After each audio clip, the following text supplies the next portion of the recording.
Hello everybody, welcome back to my channel. Today we're reacting to Destroying the Myth that Michael Jeffrey Jordan dominated a weak era. Hey man, I've heard that we done with the 90s stuff. I heard that Michael Jordan played in a watered down, weak era that was adding expansion teams. I'm ready to have this myth destroyed because I'm here to learn about the legend of the past. If you're new around here, I started watching ball in 2010, finally going back to learn about the greats, and I'm starting with Michael Jordan, Larry Bird, Magic Johnson.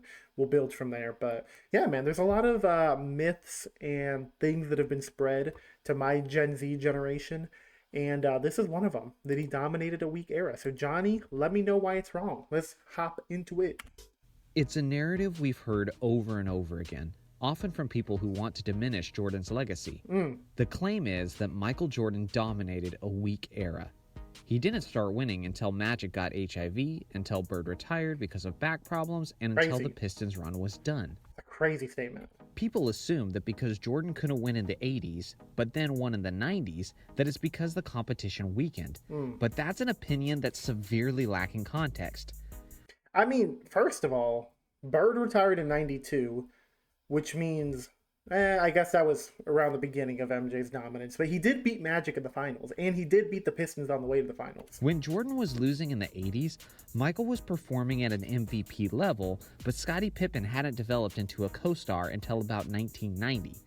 Up until that point, Jordan was a lone all-star with a collection of role players going up against the super teams of the 80s. As good as Jordan was, alone he wasn't enough to take down a collection of all-stars like Larry Bird, Kevin McHale, and Robert Parrish, Fair enough. or a Pistons team with Isaiah Thomas, Joe Dumars, Bill Laimbeer, and Dennis Rodman. It takes a team to win in the NBA, and once Scottie Pippen developed into a co-star, the Bulls never looked back. There's also the narrative that when the Bulls finally broke through and beat the Pistons in 1991, it was because the Pistons had become old and the Bulls were younger. This is a bogus narrative that does nothing but discredit the Bulls' greatness. Nah, dude. The Pistons' best player, Isaiah Thomas, was only 29 years old. Joe Dumars was 27 years old, Mark Aguirre was 31, Bill Laimbeer was 33, and Dennis Rodman was 29. Yeah, man. Most of their best players were in the prime age of their careers, yet the Bulls were too much for them. At that point, we had seen the Bulls and Pistons face each other in the playoffs 4 years in a row. So although the What a rivalry, dude. matchup between the Bulls and Pistons was getting old, the Pistons certainly were not. The Bulls didn't start winning because the talent around the league had weakened. They won because a prime Jordan got some much-needed help that the other stars like Thomas and Bird had been enjoying throughout the 1980s. Yeah. This weak era narrative doesn't just stem from Jordan's failures. See, I was curious how good the Pistons were back then because they were back-to-back champs, and then Jordan beat them. And in my mind, I'm like, okay, were they on the down? But nah, dude, they were still in their prime. In the 80s, but it also comes from people discrediting the teams he faced in the finals throughout the 90s. So with that being said, let's break it down year by year, looking at each team Jordan faced in the NBA Finals. The 1991 LA Lakers. Now, I have heard this was the worst version of the Lakers because Kareem was gone. I'm curious what they got to say. The 91 Lakers finished the year with the third best record in the Western Conference with a 58-24 record. They were led by a still elite Magic Johnson, who even at 32 years old, still put up his usual 20 points and 12 assists per game. James Worthy was his usual running mate, who was averaging 21 points per game over the course of the year. There was also quality supporting players like Byron Scott, Vlade Divac, and Sam Perkins. With all of that being said, this was not the same Lakers team of the 1980s. Kareem Abdul-Jabbar had recently retired, and both James Worthy and Byron Scott suffered injuries in Game 4 of the series versus the Bulls. Magic Johnson simply didn't have enough support to make the series interesting for Jordan and the Bulls, and the Bulls won the championship comfortably in only 5 games. In my opinion, this was the easiest opposition Jordan ever faced in the NBA Finals. The 1990 I mean, yeah, but if they got injured in Game 4 and they had a 2-1 lead at that point and about to be a 3-1 lead, I'm curious how much those injuries swayed Game 4. 92 Portland Trail Blazers. The 92 Blazers finished the regular season with a 57-25 record, which was the best record in the Western Conference. They were coached by Rick Adelman, who was a respected coach around the league and an annual Coach of the Year candidate. Adelman won nearly 60% of his games over his career and regularly coached teams into being elite squads defensively. This Portland team was no exception, as they were ranked the third best team in the league defensively that year. They were obviously led by Clyde Drexler, who was in the prime of his career, averaging 25 points, 7 boards, and 7 assists. Wow. Clyde was the second best shooting guard in the league behind Jordan. Behind their superstar in Clyde, they had plenty of depth to back him up. Clyde's co-star was the point guard Terry Porter, who averaged nearly 20 points per game and orchestrated the team's elite offense. Terry was also one of the most lethal and efficient three-point shooters in the game, which helped spread the floor for the Blazers. At small forward, they had the 29-year-old Jerome Kersey, who just 2 years prior was averaging 20 points per game of his own. Wow. They also had Buck Williams at power forward, who was a walking double-double. He was the Rookie of the Year his first year in the league, and Buck was also one of the best defenders in the league at his position. Buck made 4 all-defense teams and was a 3-time NBA All-Star. On top of all of that, they had other quality and veteran players with experience, like the scrappy Danny Ainge, Clifford Robertson, and Kevin Duckworth, and each of those guys had made All-Star appearances in their careers. They were kind of stacked, low-key. I don't know how, were a lot of these players who used to be all-stars no longer in their prime? How did that work out? The Deep Blazers had a total of 6 players who averaged double-digit scoring that year, Wow. compared to the Bulls, who only had 3 players, Jordan, Wow. Pippen, and Horace Grant. So I think you get the point.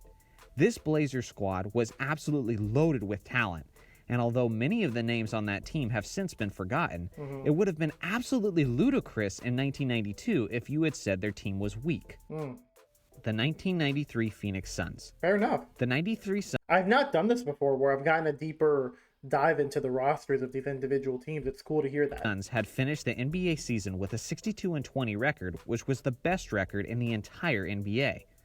Not only did they have the best record in the league and the league's top-rated offense, but they also had the league MVP. Charles Barkley was one of the greatest players in NBA history, who was just 29 years old and coming off of a season where he averaged 25 points, 12 rebounds, and 5 assists. Helping Barkley was an elite 26-year-old point guard, Kevin Johnson, who was a 3-time All-Star and had been on 5 All-NBA teams. Kevin Johnson, the energy and effort behind the Suns' season, and had averaged 18 points and 9 assists that year. On this year's Suns was also the recently acquired Danny Ainge, who crossed paths with Jordan a lot in the playoffs. They also had Dan Marley, who was one of the best wing defenders in the NBA at this time, and was also an elite three-point shooter who was chipping in 17 points per game that season. Add in quality veteran scorers like Tom Chambers and Cedric Ceballos, and what you have is one of the greatest teams ever to fail to win a championship. I'm telling you guys, this Phoenix team was incredible. They had absolutely everything, but it just wasn't meant to be. The Bulls were clicking at the right time, and Jordan had arguably the greatest final series of any player ever, as he averaged an incredible 41 points, 8.5 rebounds, and 6.3 assists over a hard-fought 6-game series. Why did the Suns never make it back? Why was this their only finals? The 1996 Seattle Supersonics. This Sonics team was another nasty one. The 96 Sonics finished their season with a 64-18 record, which was the best record in the Western Conference, but was still overshadowed by the Bulls' 72-10 record. They were coached by a Coach of the Year winner, George Karl, and with the exception of Jordan's Bulls, the Sonics had the best defense in the league that season. This Sonics group didn't have a single player who averaged over 20 points per game that season, but they were extremely gritty and well-balanced. They had their prime superstar tandem of Gary Payton and Shawn Kemp. Kemp averaged nearly 20 points and 11 boards and was known for his ferocity and aggression around the rim. Amazing highlights. I didn't know he was like that. Payton was also averaging almost 20 points, was an excellent facilitator, and was that season's steals champion and Defensive Player of the Year. Then you had Hersey Hawkins, who was a quality scorer and spark for the Sonics, Detlef Schrempf, a 6'9 small forward who was a 2-time Sixth Man of the Year winner who was averaging 17 points per game that season. These are the type of guys that people don't remember, but who are the difference makers in playoff basketball. 100%. This Sonics team was definitely championship worthy. With their collection of talent and their gritty defensive identity, they really remind me of the 2003-2004 Detroit Pistons, who used their team effort to take down the super team Lakers. As worthy as the Sonics team was, No one was beating Jordan and the 72-10 Bulls that season. The 1997 Utah Jazz. The 97 Jazz finished the regular season with a 64-18 record, which was the best record in all of the Western Conference. The Jazz were the second best offense in the league that season, behind Jordan's Bulls, and they were also a top 10 defensive team.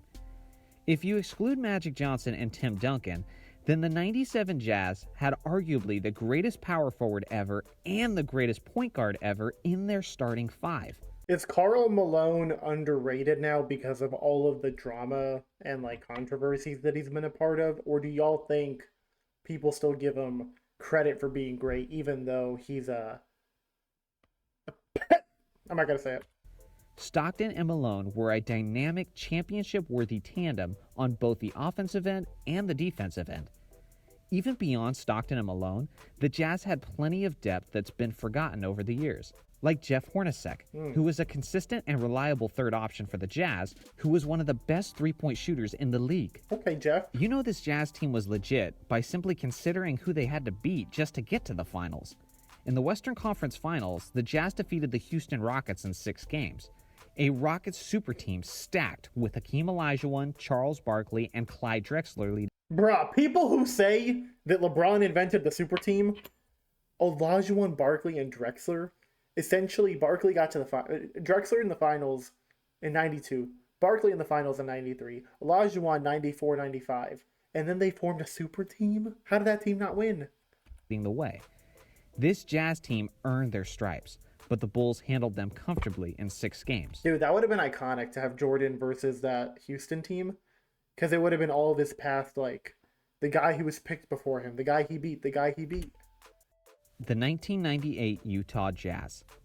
The 98 Jazz had relatively the same strong roster and finished the regular season with the best offense in the league and a 62-20 record. The most significant thing that changed since the previous season was that the Bulls had weakened. Jordan was 35 years old, Rodman was 37 years old, and Pippen was 32 and had missed nearly half of the season due to his laboring back problems. Yet despite all of those disadvantages, Jordan still led the Bulls to win in 6 games over the Jazz for their second straight season.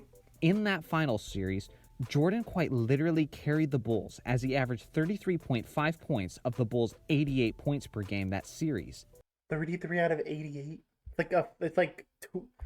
Bro, let me pull the math out. 33 divided by 88. 37%. Now that I've recapped each finals team Jordan faced in the 90s, I want to make my closing point about generational talent. It's easy for the casual NBA fan to look at Jordan's competition of the 90s and criticize it because people simply don't remember the talent or weren't even watching at the time, so they don't truly know how talented those teams were. Think of the impact players in today's game, like Andre Iguodala, Steven Adams, Lou Williams, and Eric Gordon. These are just a few examples of talented players who are often the difference in wins and losses for their teams. But in a few decades, no one will be talking about these guys the same way no one talks about guys like Terry Porter, Dan Marley, Detlef Schrempf, and Jeff Hornacek. Good point. At a certain point, people won't remember the overall talent of teams, and it becomes just about the stars.